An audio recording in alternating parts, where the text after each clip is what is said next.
బైబిల్కి ఏమాత్రం సరిపడని ఈ బోధ అమెరికాలో ప్రారంభమై ప్రస్తుతం 2 కోట్ల మంది సభ్యులు 90,000 మంది మిషనరీలతో అత్యంత వేగంగా విస్తరిస్తుంది. దాని పేరే మోర్మానిజం. ఈ శాఖ వ్యవస్థాపకుని పేరు జోసెఫ్ స్మిత్. ఇతని వాక్చాతుర్యంతో అనేక కల్పిత కథలతో వేలాది మందిని మోర్మాన్లుగా మార్చాడు.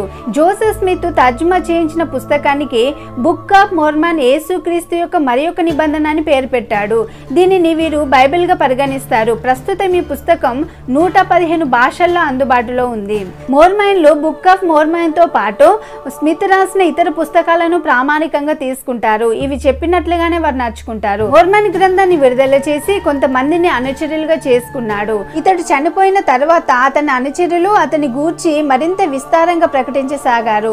ప్రతి సంవత్సరం 3 లక్షల మంది కొత్తగా మోర్మాన్లోకి చేరిపోతున్నారు. వీరంతా ఇతని పుస్తకాలలో స్మిత్ ఏం రాశాడో వాటిని అనుసరిస్తారు. వారికి బైబిల్తో సంబంధం లేదు. వీరు విదేశీయులను మన ప్రాంతాలకు తీసుకువచ్చి ఈ దుర్వార్తను ప్రచారం చేస్తారు.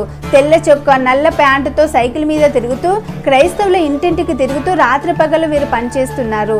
కాబట్టి మనం ఇలాంటి దుర్బోధలకు దూరంగా ఉంటూ దేవుళ్ళు ఇంకా ముందుకు సాగాలి.